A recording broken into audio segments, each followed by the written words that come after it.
These 8 small Japanese rituals ask almost nothing of you, yet practiced daily, they reshape how your whole life feels. Hey everyone, welcome back to the channel.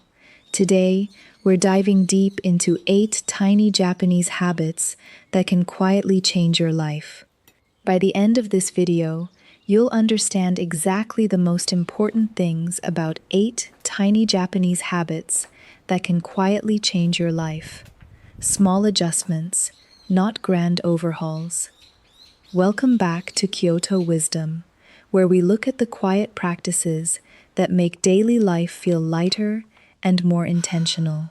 Today we're exploring 8 tiny Japanese habits that can quietly change your life. And I want to be clear from the start about the word tiny.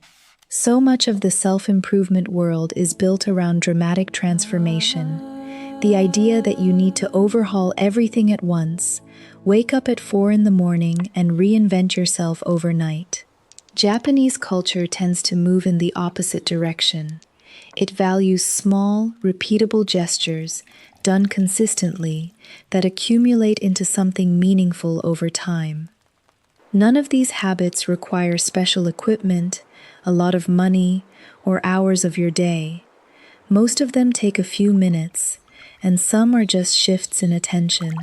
What they share is a certain philosophy, that the way you do the small things shapes the texture of your entire life. We'll walk through each one calmly, explain where it comes from, and show you how to fold it into an ordinary day. You don't need to adopt all 8 at once. Pick one that resonates, live with it for a week, and notice what changes. Let's begin gently.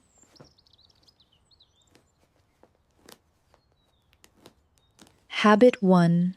Kaizen, the art of the 1% improvement. Our first habit is Kaizen, which translates roughly to continuous improvement, or change for the better. It became famous in the context of Japanese manufacturing, but its roots reach into everyday life, and that's where it becomes powerful for you. The core idea is deceptively simple. Instead of demanding enormous leaps forward, you commit to tiny, almost laughably small improvements, repeated over and over. If a task feels overwhelming, you don't ask how to master it today. You ask what one small step you can take right now. Want to build a reading habit? Don't commit to a book a week. Commit to 1 page. Want to get fit? Don't promise an hour at the gym. Put on your shoes and walk to the end of the street. The genius of Kaizen is that it lowers the barrier so far that resistance almost disappears. You can always do the tiny version, even on a bad day. And here's the quiet magic. Once you've started, momentum often carries you further. The 1 page becomes 10, the short walk becomes 20 minutes. But even when it doesn't, you've kept the habit alive, and consistency is what compounds. Kaizen teaches you to be patient with progress and gentle with yourself. It reframes improvement as a direction you're facing rather than a finish line you're sprinting toward. Try this today. Choose one thing you've been avoiding, shrink it until it feels almost too easy, and do just that.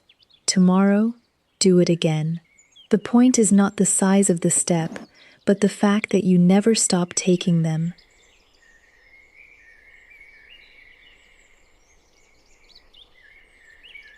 Habit 2. Ikigai, finding your reason to rise. The second habit is really a daily orientation rather than a task, and it's called Ikigai. The word is often translated as a reason for being, or the thing that gets you out of bed in the morning. In the West, Ikigai has sometimes been packaged into a neat 4-circle diagram about passion, mission, and profession, but the traditional understanding is warmer and simpler than that. Ikigai doesn't have to be your grand life purpose or your career. It can be small and ordinary. It might be tending your plants, sharing coffee with someone you love, or the satisfaction of doing your work well. The habit here is to check in with yourself each morning and name one thing, however modest, that makes the day worth engaging with. This tiny act of noticing does something quietly profound. It shifts your attention away from what you have to endure and toward what you get to experience. In Okinawa, where people are known for long, active lives, researchers who spoke with elders found that many of them had no concept of retirement in the way we understand it. They simply kept doing the things that gave their days meaning, whether that was fishing, teaching, or caring for family. You don't need to find one giant purpose. You need to notice the many small currents of meaning already flowing through your life. So each morning, before you reach for your phone, pause and ask yourself, what am I looking forward to today? Even a little, name it. That single moment of intention can change the emotional temperature of everything that follows.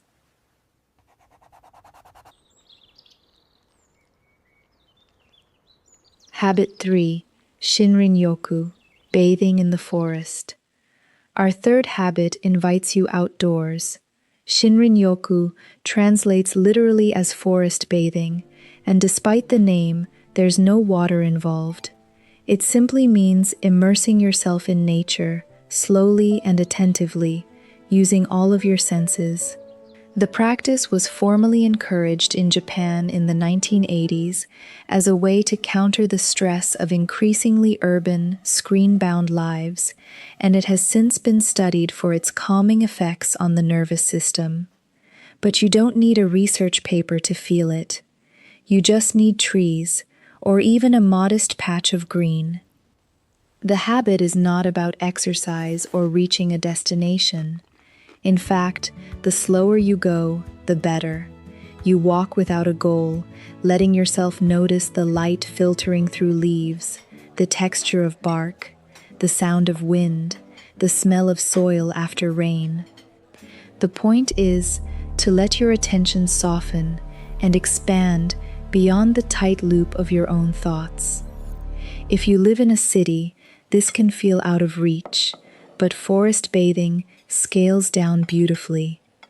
A quiet park, a tree-lined street, even a few minutes in a garden can serve.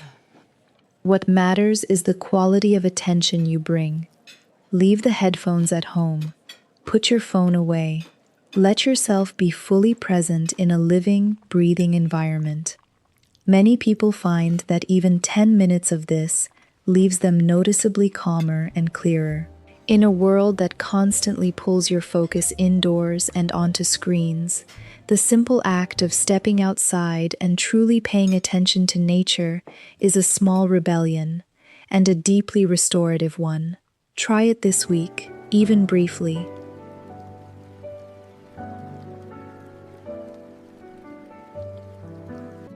Habit 4. Wabi-Sabi, embracing imperfection. The fourth habit is more of a lens than an action, and it may be the most quietly liberating of them all. Wabi-Sabi is a Japanese aesthetic and worldview that finds beauty in imperfection, impermanence, and incompleteness. Think of a handmade ceramic bowl with a slightly uneven rim, or the way an old wooden table gains character from its scratches and stains. Rather than hiding these marks, Wabi-Sabi honors them as evidence of a life lived and time passed. Now consider how much of our modern stress comes from chasing the opposite: flawless homes, perfect bodies, curated lives that never show a crack. Wabi-Sabi offers a gentle way out. The daily habit is to catch yourself in moments of perfectionism and consciously choose acceptance instead. Your handwriting isn't neat, but it's yours. Your meal isn't restaurant perfect, but it nourishes you. Your face is aging, and that's simply what a living face does. There's a related Japanese art called kintsugi, where broken pottery is repaired with gold, making the cracks a feature rather than a flaw to hide. It's a beautiful metaphor for how we might treat our own histories and imperfections. Practicing Wabi-Sabi doesn't mean lowering your standards or giving up on growth. It means releasing the exhausting demand that everything be flawless before it can be worthy. When you begin to see beauty in the imperfect and the impermanent, an enormous weight lifts. You stop waiting for a perfect version of your life to arrive and start appreciating the real, textured one you already have. Look around today and find one imperfect thing you can genuinely admire, just as it is.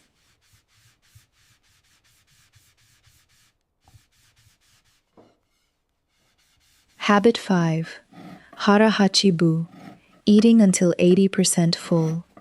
The fifth habit comes from the mealtime tradition of Okinawa, and it's called Hara Hachi. The phrase means roughly eat until you are 80% full. Before beginning a meal, many Okinawans would traditionally recite this reminder, a small verbal cue to eat with awareness, rather than to stuff themselves. The practice is elegantly simple. Instead of eating until you feel completely full, you stop when you're comfortably satisfied, but could still eat a little more. There's a practical reason this works.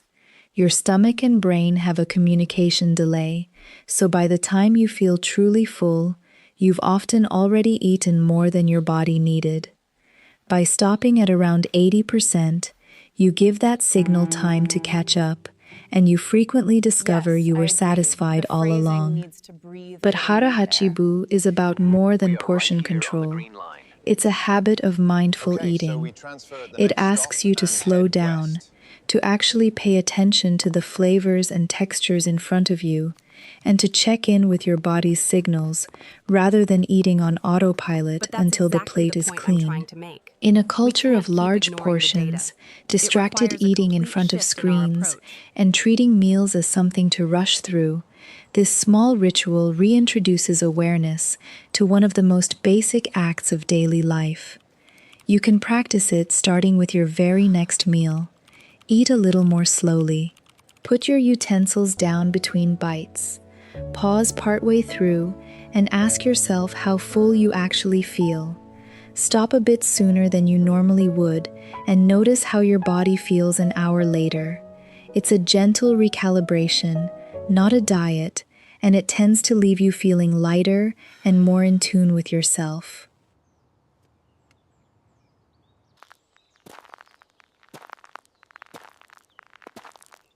Habit 6. Osoji, the ritual of cleaning. Our sixth habit reframes something you already do into something almost meditative. In Japan, cleaning is often treated not as a chore to be dreaded, but as a practice with its own quiet dignity. You see this in schools, where students clean their own classrooms daily, and in the tradition of Osoji, the deep end-of-year cleaning that clears out the old to make space for the new. The underlying idea is that the state of your physical space reflects and influences the state of your mind. A cluttered, neglected environment quietly drains your attention, while a clean, ordered one creates a sense of calm and readiness. The habit here isn't a massive decluttering marathon. It's the small, daily act of tending to your space with a little care and presence.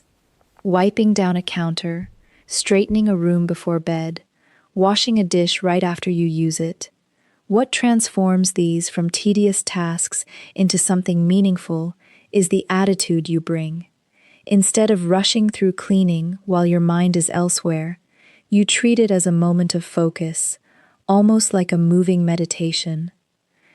You feel the warm water, notice the surface becoming clean, and appreciate the small order you're creating. Many people find that a few minutes of mindful tidying is one of the fastest ways to settle an anxious mind, because it's a small, concrete act with an immediate, visible result. There's also a sense of respect in it, a caring for the objects and spaces that support your life. Try ending your day by spending 5 unhurried minutes tidying one area, giving it your full attention. You may find you sleep a little easier and wake to a space that greets you kindly.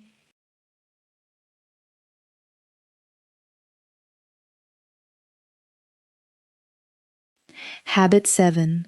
Kansha, the practice of gratitude. The seventh habit is woven so deeply into Japanese daily life that it often goes unnoticed by outsiders, yet it may be one of the most powerful. It's the practice of kansha, or gratitude, expressed through small daily rituals. Perhaps the clearest example happens at every meal. Before eating, many Japanese say, "itadakimasu," a word that humbly acknowledges everything and everyone that made the meal possible, from the farmers to the cook to the plants and animals themselves. After finishing, they say "gochisu-sama," another expression of thanks. These aren't empty formalities. They're tiny, repeated moments of acknowledgement that keep a person connected to the web of effort and life that sustains them. The habit for you is to build small markers of gratitude into your ordinary routine. It doesn't require a formal journal or a lengthy meditation, though those are lovely too.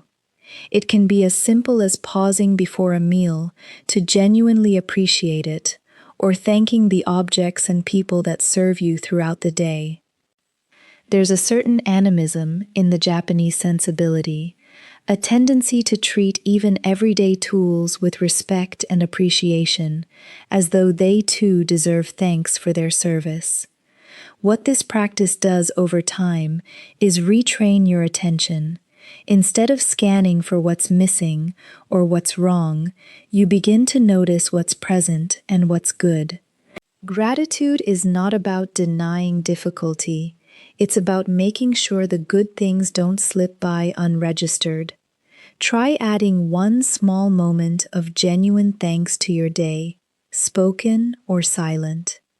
Over weeks, this simple habit can shift your baseline mood in a way that's subtle but real, coloring how you experience nearly everything.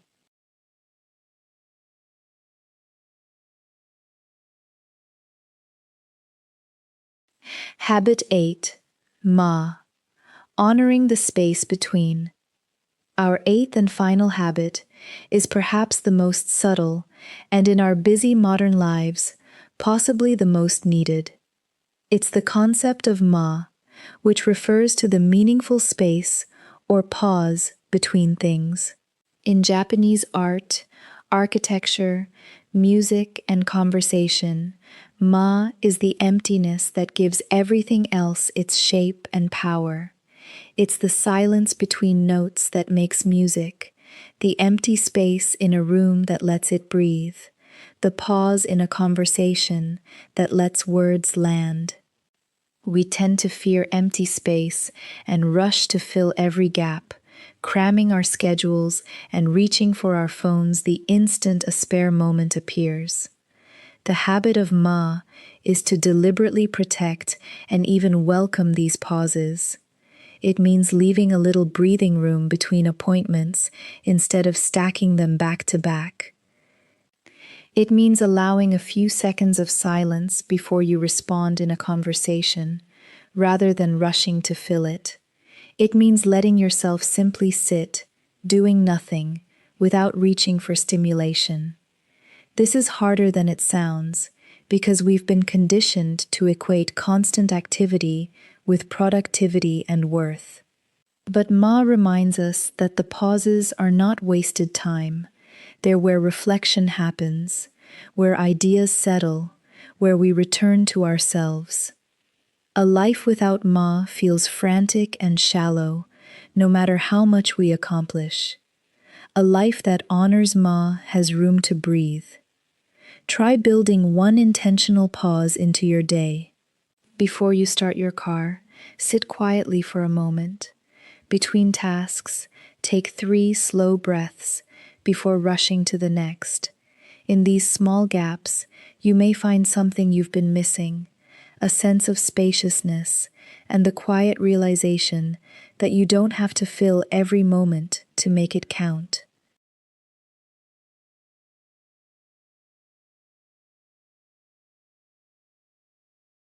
Kaizen and Ikigai reshape how you approach progress and purpose, one tiny step and one small reason to rise at a time. Shinrin-yoku, Wabi-Sabi, and Hara reconnect you to nature, imperfection, and mindful eating. Osoji and Kansha turn cleaning and gratitude into quiet daily rituals of care and attention. Ma reminds you that the pauses between things are not wasted, but where you return to yourself. None of these 8 habits demand that you become someone new. They simply invite you to live your ordinary days with a little more attention, and that quiet shift is where lasting change begins.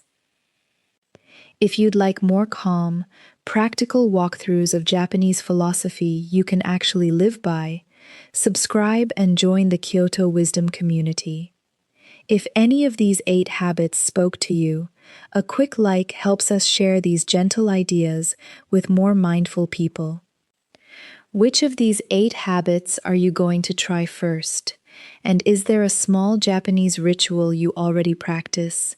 Share it in the comments. Next time, we'll explore the Japanese concept of shikata, the right way of doing things, and how it brings mindfulness to even the smallest tasks.